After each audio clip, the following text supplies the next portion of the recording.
I was 3,000 miles away, in a hotel room in Boston, when my phone buzzed. It was a security alert. Motion detected, in the master bedroom. I frowned. My house in Savannah was supposed to be empty. It was a historic estate. A passion project I had poured 2 years and nearly $1.5 million into restoring. I opened the app, expecting to see a stray cat or maybe a delivery driver at the wrong door. Instead, I saw my mother. Patricia was standing in my walk-in closet, holding up my vintage Chanel jacket.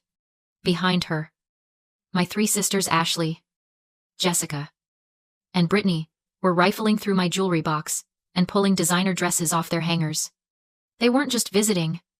They had set up a ring light. They were live streaming. I turned up the volume on my phone and heard my mother's voice, bright and fake, addressing a camera I couldn't see. "Welcome to the closet cleanout. Ladies, everything must go today. Cash app only." She laughed, tossing my silk scarf to Brittany. "Don't worry about the owner. Madison won't mind. She's just a walking wallet. She doesn't even know how to wear these things properly. Honestly, she exists to serve you girls." I didn't gasp. I didn't cry. I sat on the edge of the hotel bed and watched my mother auction off my life for quick cash. A cold, hard clarity settled over me. They weren't just stealing my clothes. They were stealing my dignity. Selling it off piece by piece to strangers on the internet. They thought I was their servant. They thought I was weak.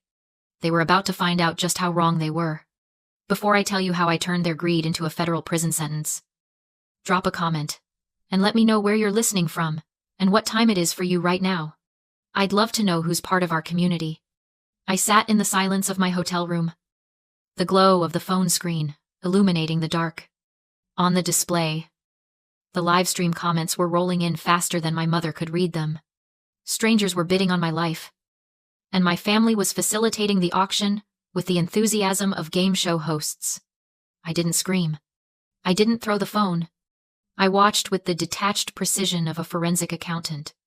I started screen recording every second, capturing the usernames, the timestamps, and the specific items they were selling.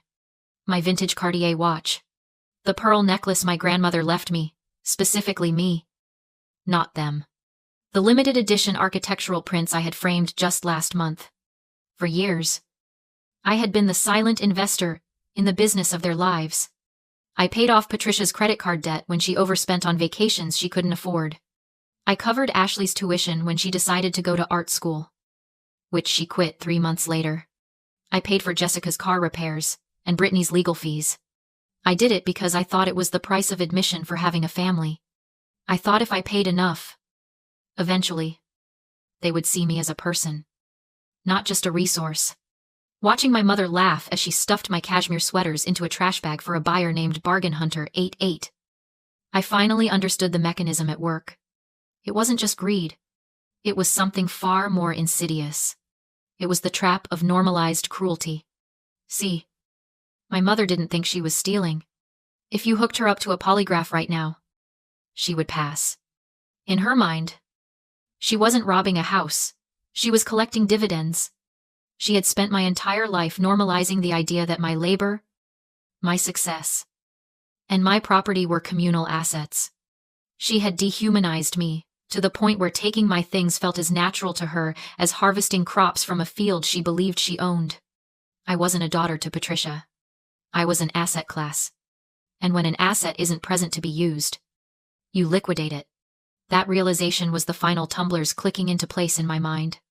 The guilt I had carried for years, the feeling that I was cold, or ungrateful, or selfish for wanting boundaries, evaporated instantly.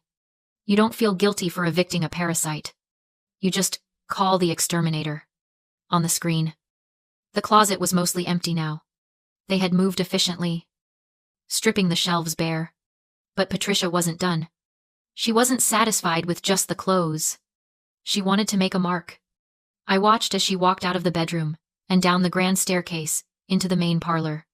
She stopped in front of the fireplace. My breath caught in my throat. That fireplace was the heart of the house. It was a massive, Hand-carved Italian marble masterpiece from the 1870s. Original to the estate.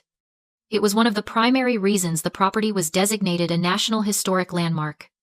Patricia tapped the marble with her fingernails, looking at the camera with a sneer. "And this ugly thing," she said, gesturing to the mantel. "Madison kept it because she's obsessed with history. But honestly, it takes up the whole wall. We can't even fit a decent 70-inch TV here with this stone monstrosity in the way." Ashley laughed from behind the camera. "We should just get rid of it. Mom, open up the room." Patricia's eyes lit up. She looked around the room and spotted a heavy tool bag the contractors had left in the corner. She walked over and pulled out a sledgehammer. "You know what she said," weighing the hammer in her hand. "It's my house now. I can decorate however I want." She wasn't just going to steal from me. She was going to destroy history to assert her dominance. She wanted to prove that nothing of mine was sacred. I looked at the phone, my thumb hovering over the emergency dialer. If I called the police now, they would arrive, see a family dispute, maybe write a report, and leave. Patricia would get a warning. She would spin a story about how she was just renovating. No, a warning wasn't enough. I needed her to cross a line she could never uncross. I needed her to commit an act so irreversible that no amount of gaslighting could save her. I opened my messaging app. I didn't call the police. I typed a text to my mother. I typed the message with steady thumbs. I didn't send a threat. Threats make narcissists defensive. They make them cover their tracks. No. I needed Patricia to feel powerful. I needed her to feel like she was the one in control, the one calling the shots. I needed to feed her ego until it burst. I typed, "Mom, please don't hurt the fireplace. It is an original fixture, and it's extremely fragile. If you leave it alone, I will wire you $5,000 tomorrow morning to buy whatever entertainment center you want. Please." I read it over. It was perfect. It sounded weak. It sounded desperate. It sounded like the Madison they knew, the doormat. The girl who threw money at problems to make the yelling stop. To Patricia, this text wouldn't look like a trap. It would look like submission. I hit send. On the security feed, I watched the notification light up the screen of Patricia's phone, which she had placed on the coffee table next to the sledgehammer. She glanced down, saw my name, and smirked. She picked up the phone, holding it out so Ashley and Jessica could read it over her shoulder. They laughed. It was a cruel, sharp sound that distorted through the microphone. $5,000. Jessica scoffed, reading the text aloud for the livestream audience. "She thinks she can pay us off. She thinks she can tell us what to do in our own house." Patricia shook her head, looking into the camera lens with a look of theatrical pity. "See what I have to deal with," she said to her viewers. "My own daughter thinks she can bribe me. She thinks her money gives her the right to dictate how I decorate. She cares more about this dusty old rock than she cares about her family's happiness." I watched from my hotel room, my pulse steady. That was exactly what I needed her to say. By reading the text aloud, she had just created evidence. She had acknowledged that she knew the property was valuable, that she knew the owner objected to the destruction, and that she had been offered a reasonable alternative. She wasn't destroying the fireplace out of ignorance or necessity. She was doing it out of spite. "I don't want her charity," Patricia announced, her voice rising in performance. "And I certainly don't take orders from a walking wallet. Madison needs to learn that she can't buy respect. She needs to understand that this is my home now." She tossed the phone back onto the sofa. It bounced once and landed face down. I sat back in my chair. The trap was set. The bait was taken. If I had called the police 5 minutes ago, it would have been a civil dispute. Officers hate civil disputes. They tell you to take it to small claims court. They tell you it's a family matter. But willful, malicious destruction of property, after being explicitly warned, that moves the needle. And destruction of a federally protected element within a national historic landmark, that moves the needle right into federal jurisdiction. Patricia picked up the sledgehammer again. She tested the weight of it, swinging it lightly in her grip.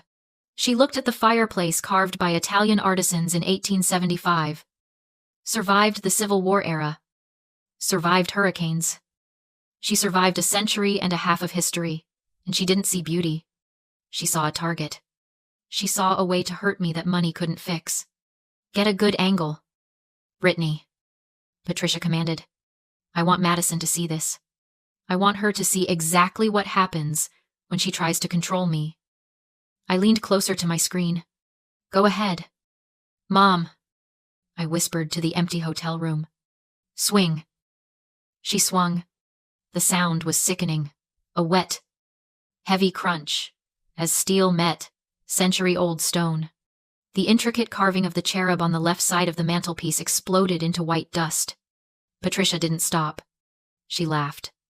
A high, breathless sound of exertion and glee. And swung again. The central arch cracked. A third swing brought the entire left shelf crashing down onto the hearth. On the live stream, the comments were going wild. A mix of shock and morbid entertainment. Ashley was zooming in on the wreckage, narrating the destruction like she was covering a sporting event. There goes the ugly old rock, making way for the flat screen. Baby. I watched the feed from my hotel room, my heart beating in a slow, heavy rhythm. I wasn't sad. I thought I would be. I loved that house. I loved that history, but in that moment, all I felt was the click of a lock, engaging. That wasn't just marble breaking. That was the last tether of my obligation snapping. With every blow of the hammer, she was liberating me. She was destroying the only version of herself I had left to protect. When the dust settled, the fireplace was a ruin. Patricia stood amidst the rubble, panting, her face flushed with the high of destruction. She looked at the camera, wiped marble dust from her cheek, and grinned. See, she said. Problem solved. Madison can keep her 5,000. I'd rather have the satisfaction. You certainly will, I said to the screen. I minimized the camera app and opened my contacts. I didn't call 911 yet. I called Marcus. He answered on the second ring. Madison, it's late. It's done, I said, my voice flat. They didn't just trespass. Patricia destroyed the Italian mantelpiece. I have it on video, including audio of her acknowledging my ownership and the value before she did it. It was willful. Malicious destruction of a registered key feature of a national historic landmark. I could hear Marcus shifting in his chair. The rustle of fabric. The lawyer in him was waking up. You're sure it's the mantle, the one listed in the preservation easement? The very one. It's rubble. Marcus, it's a federal offense. Okay, he said, his tone shifting from sleepy to shark-like. Call the federal liaison for the historic district first. Then the police. Tell them it's an active crime scene involving protected heritage assets. I'm on my way to the station to meet you well. To meet your proxy. I hung up and made the calls. My voice was calm. Factual. Lethal. I wasn't a hysterical daughter reporting a domestic dispute. I was a property owner, reporting a felony. I gave them the address, the nature of the crime, and the specific federal statutes being violated. I sent the video file to the dispatch email while I was still on the line. Units are en route, the dispatcher confirmed. Federal agents are being notified. Thank you, I said. One more thing. The suspects are still inside. I'm going to secure the premises. I switched back to my smart home app. My family was currently celebrating in the living room, popping a bottle of my champagne to toast their victory over the fireplace. They thought they had won. They thought they were the queens of the castle. I tapped the security tab. Exterior doors lock all. Deadbolts. Engage. On the screen, I saw them jump slightly as the heavy electronic lock slammed home simultaneously on the front and back doors. Brittany walked over to the front door and tried the handle. It didn't budge. She frowned. Jiggling it, I tapped the climate tab. HVAC off. System mode shutdown. The hum of the air conditioning died. Savannah is humid in the summer, without airflow. That house would become a stifling box within minutes. Then, I tapped the media tab. I scrolled past my jazz playlists. past the ambient lo-fi. I found the playlist I used for testing the sound system's maximum output. I selected Ride of the Valkyries. I dragged the volume slider all the way to the right. 100%. I hit play. On the camera feed. The room exploded with sound. The speakers, hidden in the crown molding and subwoofers built into the floor, roared to life. My family clapped their hands over their ears, screaming at each other. But the music drowned them out completely. It was deafening. It was disorienting. It was the sound of judgment coming for them.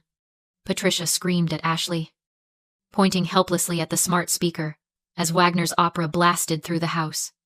They yanked at the locked doors, trapped in a suffocating, thunderous cage of their own making. I watched calmly from my hotel, sipping water. The opera was elegant, but the faint police sirens in the background were the real music. On my phone's live feed, my living room looked like a Baroque nightmare, sweat-soaked faces, smeared makeup, blue and red patrol lights strobing across the windows. I hit pause. Silence fell, then a voice thundered. Police opened the door. I remotely unlocked the deadbolt. Patricia rushed forward, instantly shifting from panic to performance, accusing me of imprisoning and torturing them. 2 officers entered, followed by a man in a charcoal suit, Agent Miller from the Federal Art Crime Team. He ignored the drama and examined the shattered marble fireplace. Then he delivered the truth: the house was a federally protected historic estate. The destruction wasn't a family dispute, it was a felony under the National Historic Preservation Act. Patricia's confidence collapsed as the word federal sank in. She tried to charm, deflect, bargain, but Miller calmly cuffed her. The live stream captured the exact moment her arrogance died. Officers then discovered my sisters preparing to steal designer goods. With video proof already live, they were arrested for grand larceny, pinned against the wall. Patricia screamed for me to stop it. I spoke through the speakers. Cold and steady, she hadn't broken a rule, she'd broken the law. I was no longer her daughter. I was the witness. They were let out in handcuffs. The live stream finally cut, but not before the internet saw everything. Weeks later, Patricia tried to spin herself as the victim. I responded once by releasing the raw security footage. Public opinion turned instantly. Her lies collapsed. Her lawsuits were dismissed. Restitution followed. Probation followed. Silence followed. Months later, I sat alone by the restored fireplace. The house quiet and secure. The most important lock wasn't digital, it was the boundary I had finally set. I had built a fortress, and for the first time in my life, the drawbridge was up.